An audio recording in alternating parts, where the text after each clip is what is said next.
sports fans. Hope everybody's doing well. A quick introduction to this video because my sense is that I will possibly get some views from people who are not familiar with my channel, which is called ASMR Sports. And essentially this channel is intended to relax people by speaking in a whispering voice and chewing. I'm chewing some delicious Orbit bubble mint gum. We happen to do those things while talking about sports card related content. And if you're here for the sports card but hate the idea of whispering and chewing, I apologize. Because the two go together on this channel, and that's what we're here for. So if you like this content of sports cards and you hate the whispering and chewing, I'm pleased to tell you that I have another channel called The Sports Card Show, and I'll link that up in this video. And I do videos there on sports cards in just a regular speaking voice, although I try to be kind of calm there too. So if you'd like me to do this video over on that channel, I'd be happy to do that. I can easily do that, and it would be some fun content for that channel. So at any rate, today we're going to do my 20 most valuable sports cards, starting from the least valuable and working our way to the most valuable. If you've been a fan of this channel for a while, you've probably seen quite a number of these cards before. In fact, I did like a video of my most valuable sports cards like a year or two ago, probably a year and a half ago. This one is going to be a little bit different because I'm going to actually do them in order, and I'm going to talk about the price that each is worth right now, and to the extent I can, I'm going to tell you how much I paid for the card. So I think it's going to be actually fairly unique. So without further ado, let's start with number 20. This beauty right here is a 2018 Bowman's Best Atomic Refractor Juan Soto graded Gem Mint 10. I'm just going to take my notes off as I show you the back here. This card is worth $675. According to eBay comps, all these prices are going to be eBay comps, or if they're older cards, then kind of I get the prices from a site called Vintage Card Prices. It's vintagecardprices.com, and they're kind of a cool site for vintage cards where you can find a card and then it gives you kind of a value based on an averaging of the last few sales on eBay, and then like one of or any number of a number of auction sites that that do auctions for vintage cards. Anyway, so this comp is based on of $675 is based on recent eBay sales. So generally, if I'm giving you an eBay comp or an eBay number or a number based on eBay comps, it's like, there are eBay prices over the last month that, could be higher, could be lower. And sometimes I'm averaging, or sometimes I'm taking the most recent one. Anyways, this card I pulled from a pack in a box that I bought. I bought 2 cases of 2018 Bowman because I really liked Bowman's Best back then, and I still like it now. I don't really buy a lot of it because it's gotten so expensive, but I bought a lot of it, ended up with a lot of this card, not the Atomic, but these Juan Soto rookies. I've got a couple of, I think, PSA 10 refractors, and I might have like a base of this, and then lots of other cards in this set as well. Actually, it was 2018 Bowman's Best that I pulled a couple of cards, which would definitely be in this video if I had them, but they were a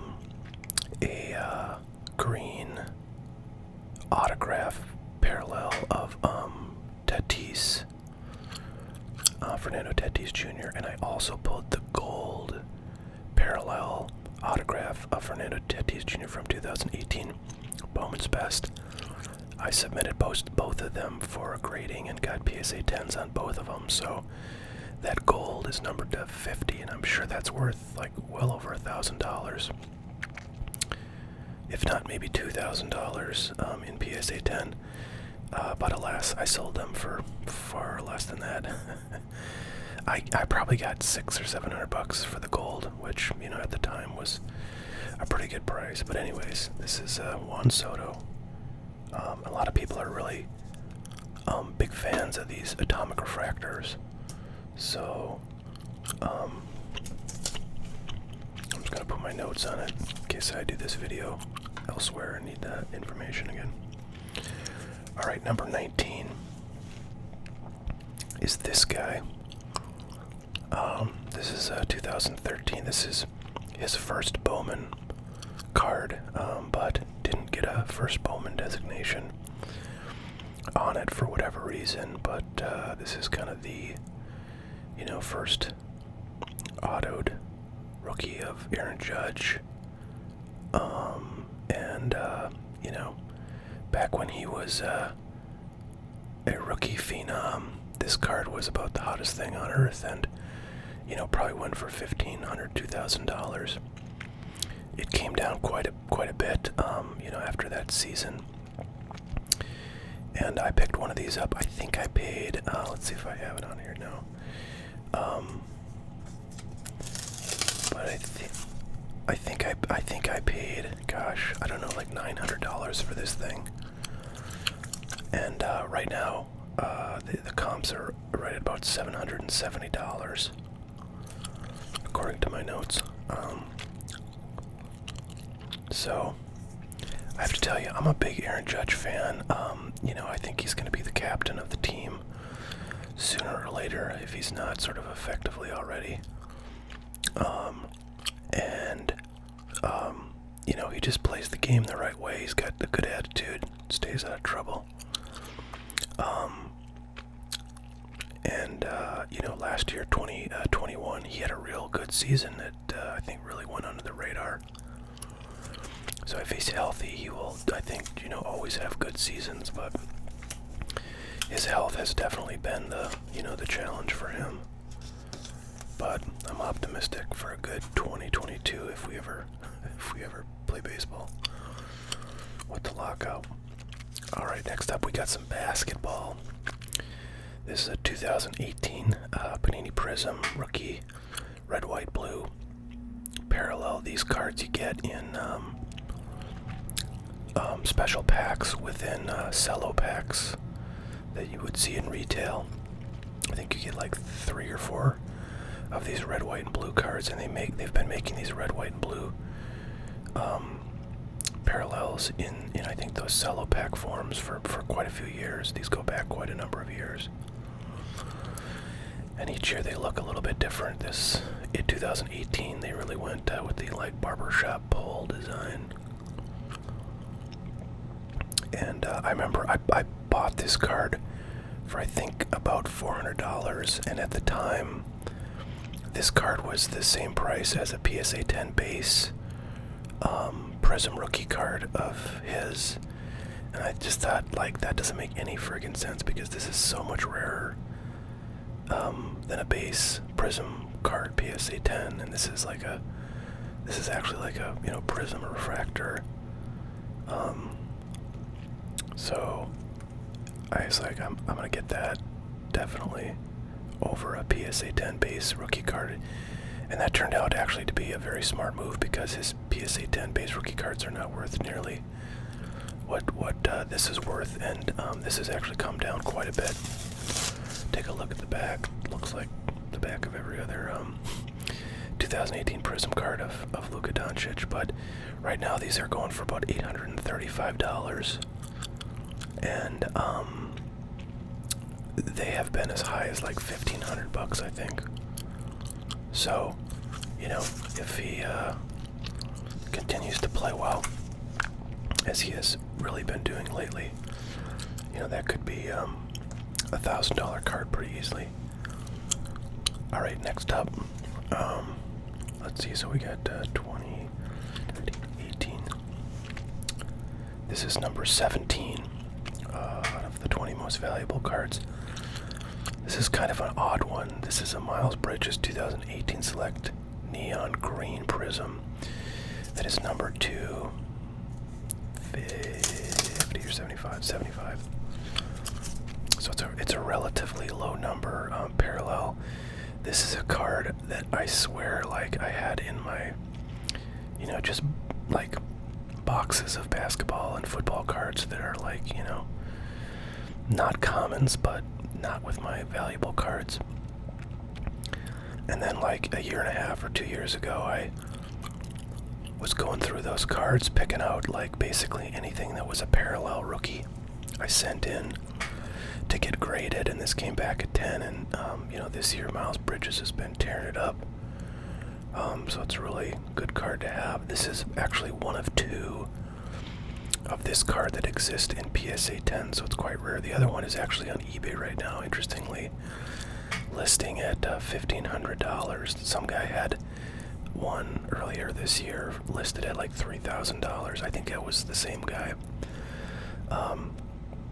But because there's basically, you know, no cards of this PSA 10 grade in this particular parallel that have sold on eBay, you can't really know what it's worth. There have been, you know, some raw card sales and maybe like a BGS graded card sale, but nothing PSA 10, I don't think, in the history of this card. So I placed a value of $1,200 on this, and I would have picked this up out of a box.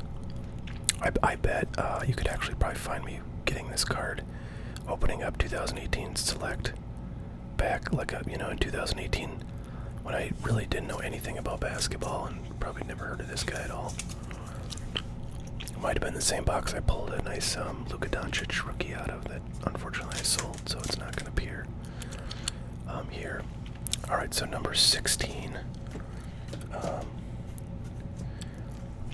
is this guy, this beautiful little boy right here. Ja Morant. Is there anybody hotter in basketball than Ja Morant? I don't know. I don't think so. I think he's the hottest guy right now. In terms of collectors' interest anyways. This is a really sweet looking white prism that I pulled myself. There is a video of me pulling this on this channel. And I think I actually pulled 3 Ja Morant rookies of different kinds out of the same box. It was completely insane. I think this is the box I pulled another card you're gonna see in this video, and then a third card was a scope version of this card, which also graded PSA 10. I sent that one in as well. This one, take a look at the back here, numbered 1 out of 149. This one is going for about $1,250 right now on eBay. So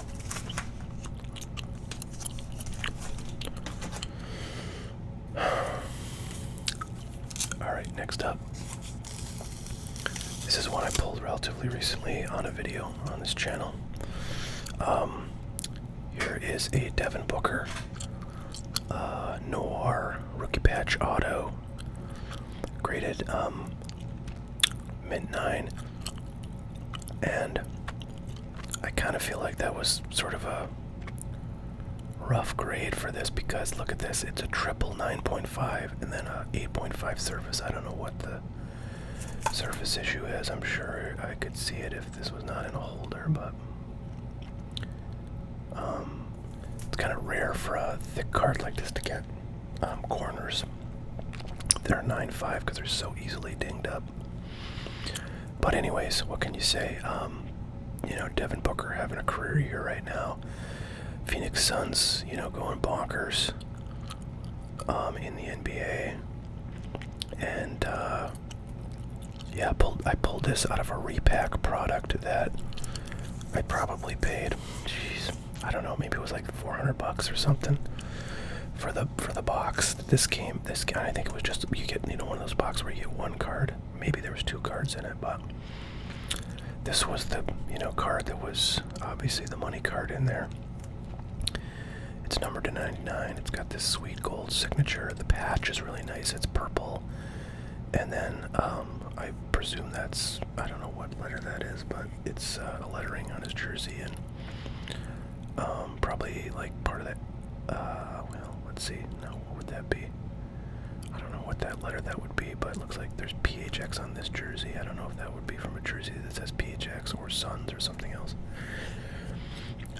But it's a 3-color patch, thing is sick looking. And, he's doing so well that this is going to be a really nice card to have if the Suns get all the way to the finals. But anyways, this one's going for about $1,300 right now in BGS 9. So that was number, let's see,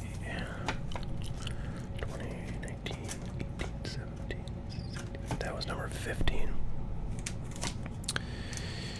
Alright, number 14 coming up is another baseball card. This beautiful beast right here, a Juan Soto. 2018 Heritage Real One autograph. That is just a smidge off center left to right, but other than that, this thing is perfect. I was pretty pissed when I got a 9 on this. A 10 is worth so much freaking more. But it is a tiny bit off center left to right. I bet if you submitted this like 10 times, it would come back a 10 5 times. But anyways, really sweet card. I pulled, actually I feel like that corner is maybe a little bit white. I'm not sure on the back, and this corner is actually a little bit white too, so maybe that's the problem. I pulled this in a box. I bought a case of this stuff, 2018 Topps Heritage high number, and it's funny because I opened the boxes kind of slowly over time, but I managed to open the one this redemption was in before the redemptions expired, thank goodness. So I sent it in, got it back pretty quickly thereafter, and it looked good enough, the centering and whatnot, that I decided to send it in for grading, and it came back a 9. So I probably paid like, I don't know, I probably paid less than $100 a box for the case of this stuff. I mean, this was back when cards were reasonably priced.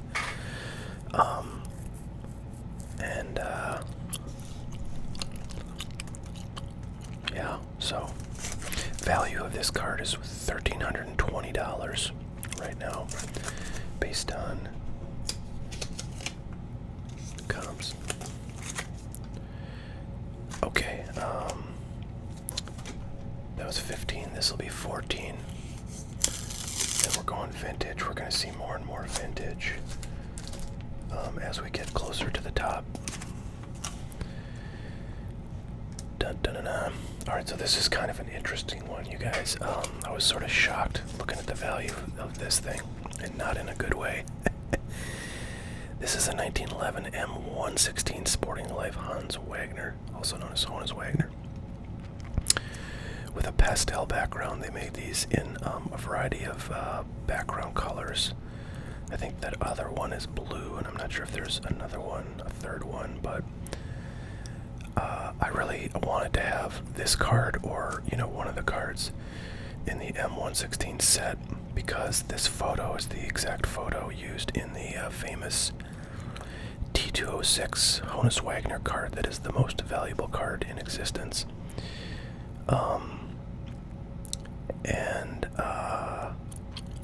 When I picked this up for about $2,000, well, exactly $2,000, probably like, I don't know, 7-8 years ago. And with all that's happened in the hobby, and all of the, everything it seems, that's even remotely collectible has gone up substantially, over the last 3 years. With, of course, the caveat that it's come back down a little bit, in the last half year to a year. But with all that activity in the hobby, and with all the collectability of Honus Wagner, and especially, with his T206 card that has this image, I would have thought this thing was worth a ton more than I paid for it. But lo and behold, according to comps, and I didn't look too deeply, so the comps might be like kind of old, which is sometimes the problem with that vintagecardprices.com site, is sometimes like, this particular card in this grade might not come up for auction, so the last comp they have might be a year old. But the price they put on it was $1,680. So theoretically, I've lost money on this. I kind of refuse to believe that that's accurate, but I'm going with it for purposes of this video. So, anyways, this is one of my favorite cards in my collection. I'm so happy I have it. I have no regrets about buying this thing. I love every time I look at it. I love it. Just love it. Love it. Okay, I think we're on. Let's see. So 20, 19, 18, 17, 16, 15, 14, 13. Okay, we're on to 12. Oops, forgot to put the sticker on my Honus Wagner.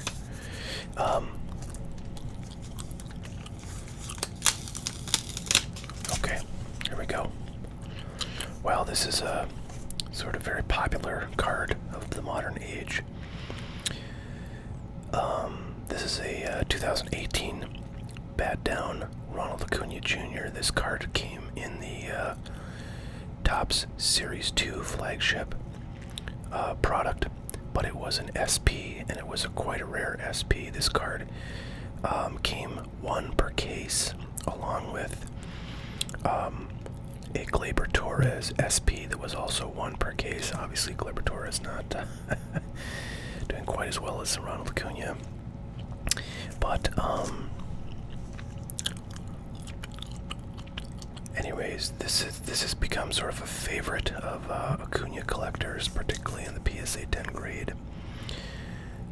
There are other cards with this image, namely his 2018 Topps Sapphire card, which is probably this sort of like, preeminent Ronald Acuna Jr. rookie card, or at least base rookie card.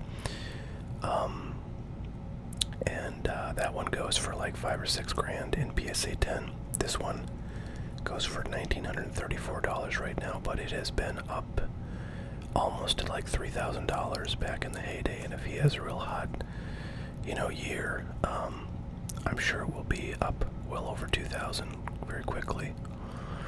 I paid $1,100 for this card quite some time ago, probably in like 2019 or so. So,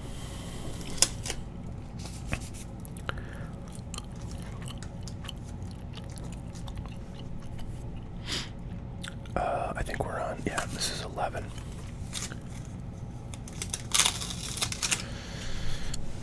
Well, I was kind of shocked at how much this was identified or priced at in Vintage Card Prices. Currently, Vintage Card Prices has this card in a PSA 4 valued at $1,975, almost $2,000. This particular example is relatively nice. The centering is pretty solid. Corners and edges are a bit off, and there's a tiny little crease at the top there, but other than that, pretty clean looking centered card. No stains or anything on the back. I have a couple of this card, not both PSA 4s. The other one I have is a PSA 2. Yeah, what can I tell you? I bought this for $470 a few years back. And it was a smart move. I really love, who doesn't love vintage baseball cards? Satan, that's who doesn't love vintage baseball cards. But You know, it would be difficult to lose money, I feel, on, you know, older, like 1950s Mickey Mantles, Willie Mays. I mean, I doubt there is a time where you would have lost more than maybe like 5% of what you paid for a card of those guys from those eras. If you know, assuming you bought the card at what was at the time, you know, market value, right? Like if you go and pay twice market value, then yeah, you're gonna have problems. But, you know, if you do a basic amount of research and you buy at market value, a card like this, is it ever gonna go down in value?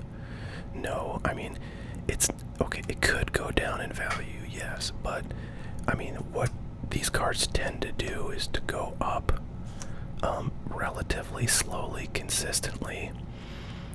And then, you know, you have something like the big boom in the sports card market of the last several years, and it will go up a bit, you know, a lot faster, but actually these cards tend to not rise as fast as, like, you know, this guy kind of doubles overnight sort of thing.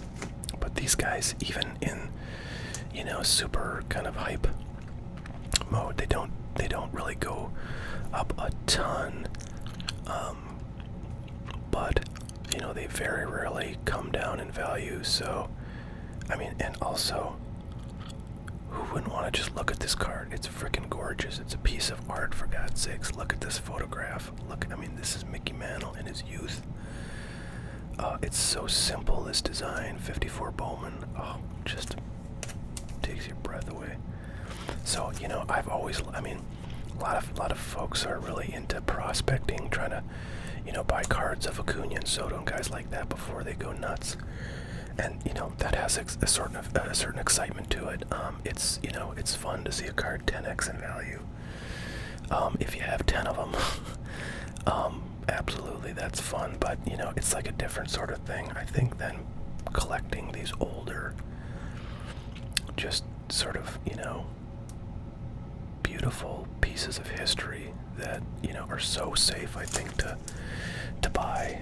I just wish I would have bought, you know, I would have had the cojones to buy like 10 of these things, right? Just hang on to them. But, right, we all have regrets, don't we? Alright, guys, we're ready for, I'm just gonna make sure I have 10 left. 10, 9, 8, 7, 6, 5, 4, 3, 2, 1. Okay, good. Alright, so we have 10 left. We're halfway through. God, it's almost half an hour.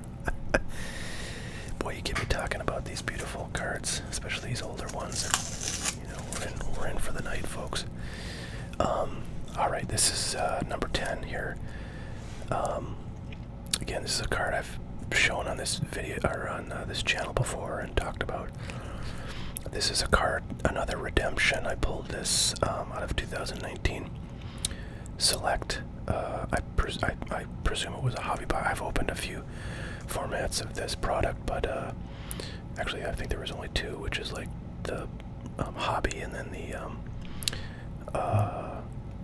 hybrid. I don't think they had like other formats of Select in 2019, but I could be wrong. They might have had like a, actually I take that back, they had I think they had like a T-Mall version. Maybe they didn't. Gosh, I don't know, but in any event, I'm pretty sure this card came from a hobby box of Select. I got a redemption for this. I waited forever to send this in because I heard so many nightmares about Panini taking forever to do redemptions, and I was like, oh man, if I send this in, I'm never gonna see it again. But I noticed that several of these were listed on eBay, so I figured, well, they must have all of them signed at this point, so hopefully they'll just send it out real quick. And sure enough, it only took like a couple of weeks for me to get a notice that, you know, this was being shipped. And this card looks really nicely centered. I have no idea what this, well, I can't see any surface issues from this holder, this mag case, and it's been sealed since I got it. I haven't taken it out. It's numbered to 79. It's a beautiful card, but I think it's in really good condition in terms of centering, which is, I think, the most critical thing corners look pretty good to me too. So I'm kind of tempted to break this out and send it into PSA, but haven't really decided. And you know, I'm just kind of enjoying having it while Ja Morant just freaking lights up the competition. So there you go. That's number 10. Number 9.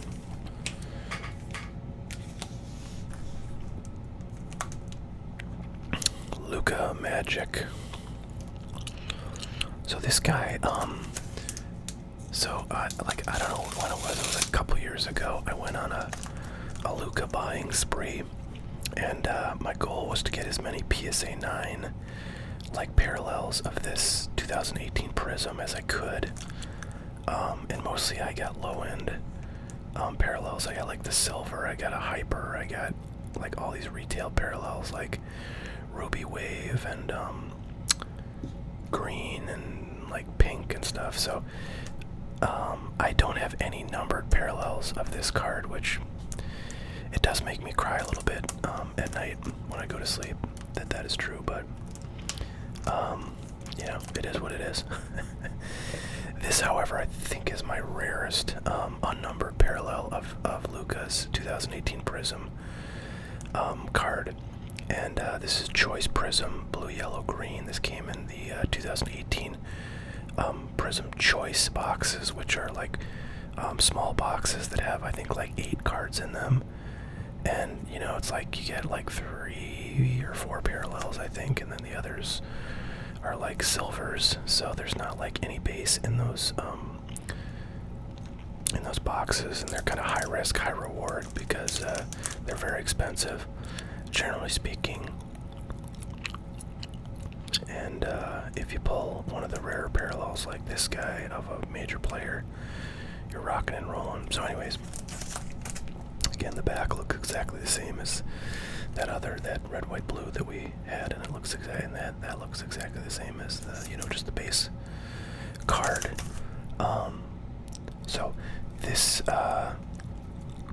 this card sold on February 2nd for $3,450 in PSA 9, and on February 10th it sold for $3,000, which is a little shocking to me because you know, I'm recording this on February 11th, and to think that just yesterday it sold for less than it did on February 2nd when Luka has been freaking lighting things up over that period is sort of shocking. But, you know, eBay auctions are, you never can tell what's going to happen. Totally depends on whether, you know, some high roller is interested in it.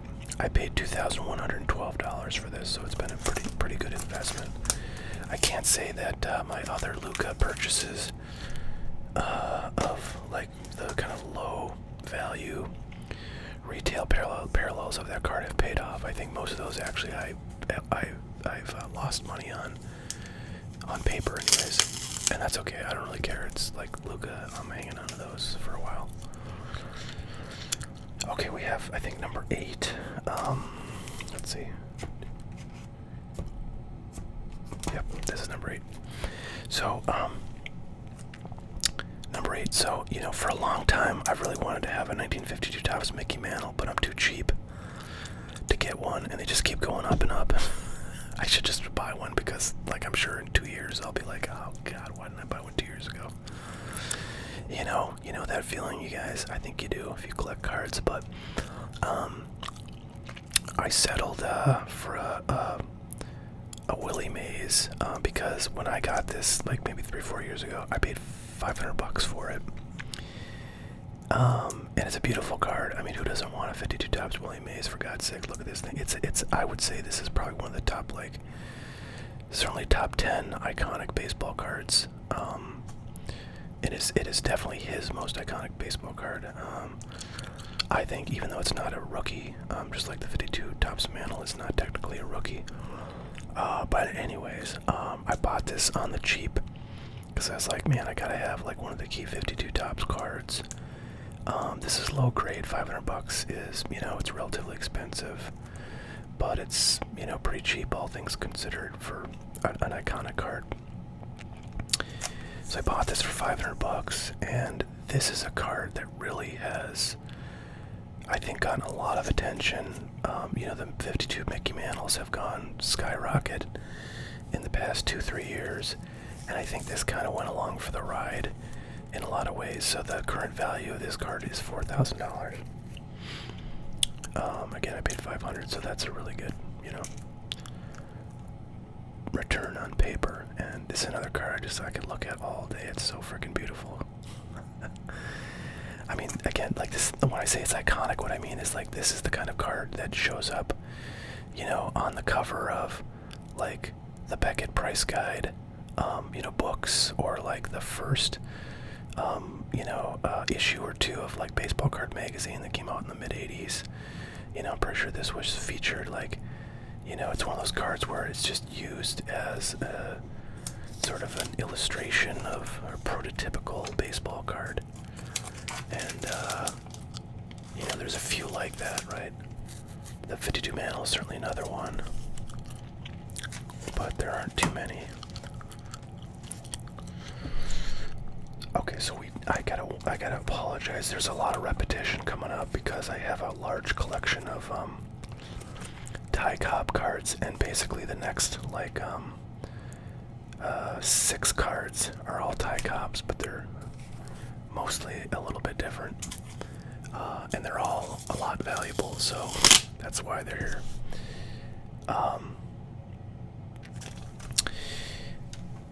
This is a pretty basic Ty Cobb T206 card. If you think of the sort of range of Ty Cobb T206 cards, and there's a lot of variation in them. This is a pretty plain Jane one. It's a sweet Caporal, and that's a very common back. These T206 cards have different companies on the back, brands of cigarettes, and some are very rare, some are very common.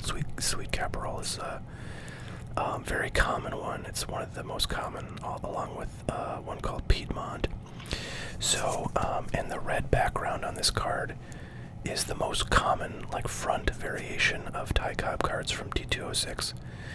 So, all in all, this card is exceedingly common for T206 Ty Cobb cards.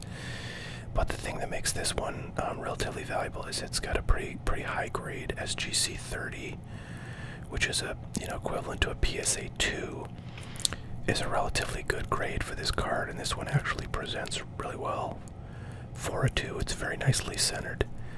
It's quite clean, and just a very good looking, good presenting card, example of this card. And this one presently goes for $4,080. I bought it, I don't know, 3, 4, or 5 years ago for $1,750. So pretty good return on this guy. Again, I bought a ton of these in a group, and it turned out to be a very smart decision because many of these are worth substantially more than I paid for them. So here's another sweet cap, as they say. And this is an actual PSA 2. You can see how this one is, I feel like, quite a bit less attractive than this one, because it's quite a bit off center. The registration's a little bit off, so there's a little bit of a yellow print, over the top of the image. And in his eyes, you see they sort of look a little possessed. That's because the registration is off, so everything looks a little bit helter-skelter. And there's kind of like a little. I don't think that's a crease, but it's some kind of so this card just doesn't look as nice to me as this one. But because there is definitely a premium on PSA graded cards over SGC in the exact same grade, this one is worth quite a bit more, which is kind of crazy to me and sort of makes me think I should try to cross this one over, but I don't know. I'm not, really interested in breaking any of these out. I'll just wait for somebody who can value the hard as I do. And until then, I'll be happy to look at these beautiful things. So anyways, this one, it goes for $4,700. And I also paid $1,750 for this one as well.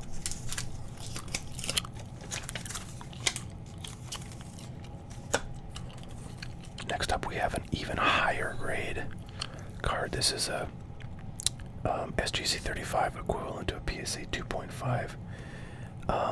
And this one, you know, it's funny, these low grade cards, there can be such, you know, such a big difference in their appearance, despite, you know, whatever grade they may be assigned. There's a little bit of a, kind of a dirt mark or something, a wear mark on his nose, so it sort of blocks up his face. You know, this is quite a bit off center. Another mark up here, you know, and yet this has a much higher grade than this one, which looks cleaner. And I think the creasing that you see right there is probably why this one just doesn't have any creasing at all.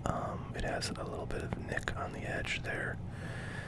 So it gets a higher grade, and, you know, anything that's higher than a 2 is going to have quite a premium.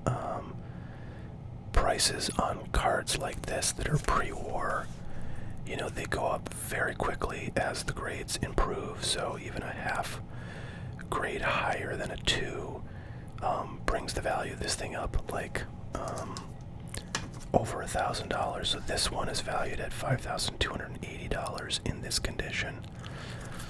And again, I paid $1,750. I basically just paid $1,750 for like a ton of these Cobbs that I got. Only in a few cases did I pay more.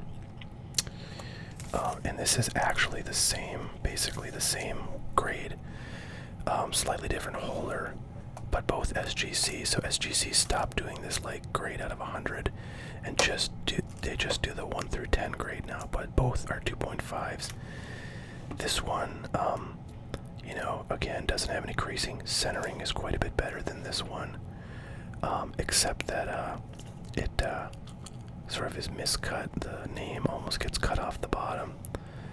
So like, as between these two, you know, it's hard to say. I would kind of prefer this one just because like the marks on this one are on his face, and I feel like that takes away from the card, whereas this being off center doesn't really take away that much. But anyways, so the pricing on these is identical. Both are $52.80, and I paid $17.50 for each of them, so that's kind of like the same card. Apologies for the doubles. Alright. Alright, so this is you know, a front variation of that card. It's a Piedmont 50 back. Again, Piedmont and Sweet Cap are the most common backs. What is special about this card, and which makes it the third most valuable card in the video, is this green background. Now, the green background Cobbs are quite rare and very desired. A lot of people really want to have the green background. This card is a poor one. It's got some pinholes through his mouth and up top there, and it's quite worn on the corners, and a big scratch there. So this is a very low grade card, and yet the value of a PSA 1 Cobb is $5,340, $5,340, and I actually paid more for this card than those, you know, SGC 35s or PSA 2.5 equivalent red Cobbs, just because there is such a premium on this greenback card. You know, in higher grades, these things are going for, you know, $20, $30, $40, $50,000, easy money. I paid $21.50 for this card, and I was lucky. Felt lucky to get it, because even back when I bought this, you know, 3-4 years ago, these green Cobbs, man, they were tough. They were tough to find for sale, and you know, to get one at a semi-reasonable price. A lot of staining on the back too, you know, I was feeling pretty fortunate about that. So anyways, glad to have a green Cobb. I think every pre-war collector sort of wants one of those if they don't have one. this is the second card, second most valuable card, and another Cobb. This is yet another front variation Cobb. This is called the Bad Off, or in this case, Bad Off Shoulder. They have it, and it's a beautiful card because of this sort of very picturesque sunset background with the sort of rainbow of colors. I've always liked the look of this, and other collectors do too. This is a Sweet Cap back. This is an older PSA label, which doesn't say the back, the brand on the back. Now they will do that on modern holders, and it doesn't have the the little hologram there either. So I think this is the only card I have, the only vintage card that I have in like one of these super old holders. It's like the first. This is actually probably the second holder. I feel like they didn't always do the barcode, but I might be wrong about that. Anyways, these cards are quite sought after as well. Not quite as much as the greens, but pretty high value. And a PSA 2 is a very nice example of this card. This one goes for $5,400. I paid $1,650 for this guy. These ones have really blown up. Back when I bought the lot of these cards, this card was kind of about the same value as a PSA, as a PSA 2 or equivalent grade red background Cobb. Now there's, I think, a little bit more of a distinction. This card is more sought after and more valuable.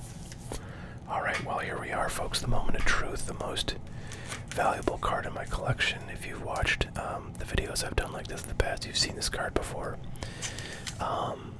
It's been the most valuable card in my collection since I bought it. Although, it definitely is going up every year. But this is a 1921 E121 American Caramel Babe Ruth card with the series of 80 back on it, so you can't really see it because this one basically was stuck in an album, with some adhesive, and they peeled it off. It's graded altered, which when I bought it, there was kind of a discussion about it on this forum called Network 54, Net 54, which is a great discussion forum for anybody who's interested in vintage, and especially pre-war vintage. Ton of really knowledgeable collectors, and a really good buy-sell trade forum there as well. So recommend that to anybody who wants to kind of learn or just see a bunch of cool cards. But anyways, there was a discussion about this card when it was listed on eBay back when I was considering buying it. And what people said is they thought that the altered might, because this paper loss doesn't really mean altered. But if you look at this B, where it's baseball, it kind of looks like somebody took a marker and sort of traced over it. And that is alteration. So if you're basically writing, over lettering or in place of lettering or something like that, then you've got a card that's been altered. Now, if this marker was just sort of a random mark on the front, I don't know if that would be altered. But in any event,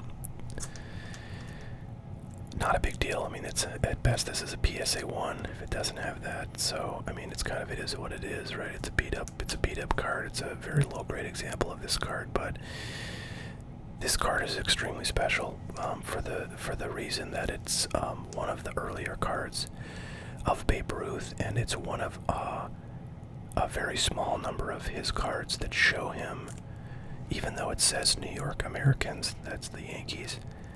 This jersey that he's in is a Red Sox jersey. You can see the E and the D from Red Sox. And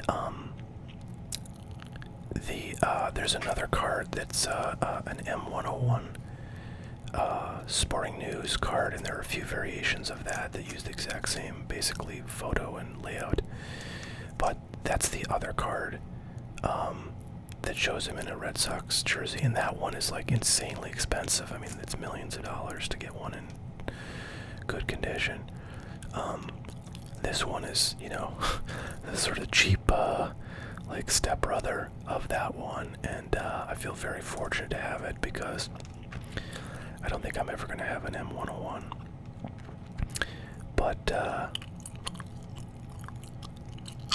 have a card of Babe Ruth in a Red Sox jersey, to me is, it's a piece of history. It literally is a piece of history, and I'm super glad I picked this up when I did, because I'm sure I would not be able to find one now that's, as cheap as this one. I paid $2,900 for this card.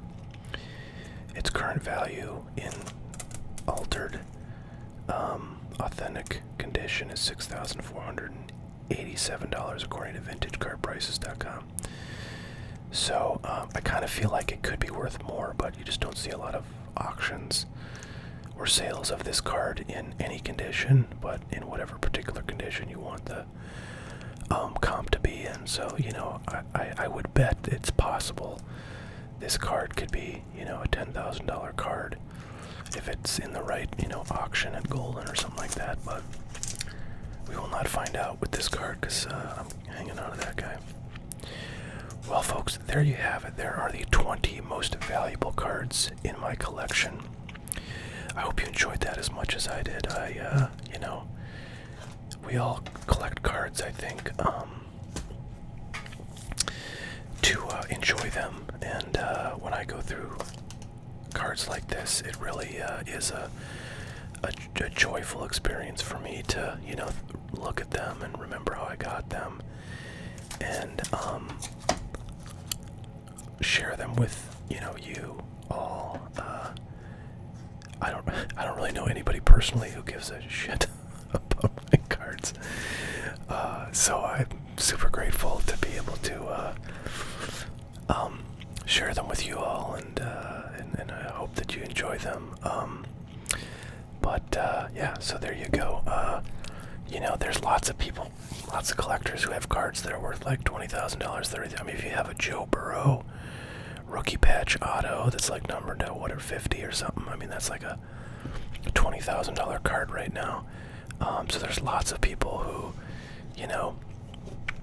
especially if they're player collectors and the player, that they collect has, gone upward, very quickly because of on-field performance.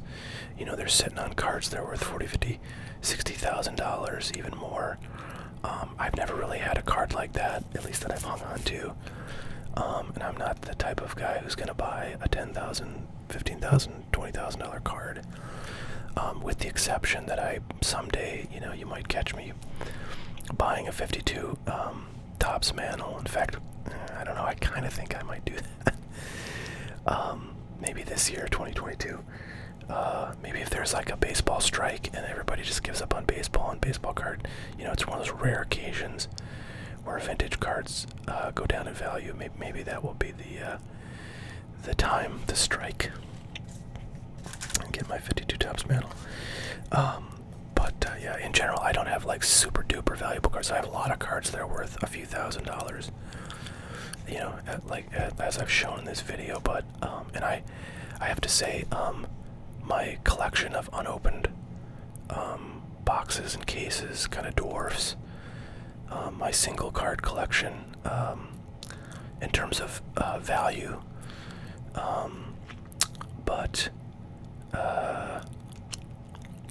Yeah, I don't know. So it would seem as based on experience, I seem to be much more comfortable spending a lot of money on unopened boxes and cases of cards than I do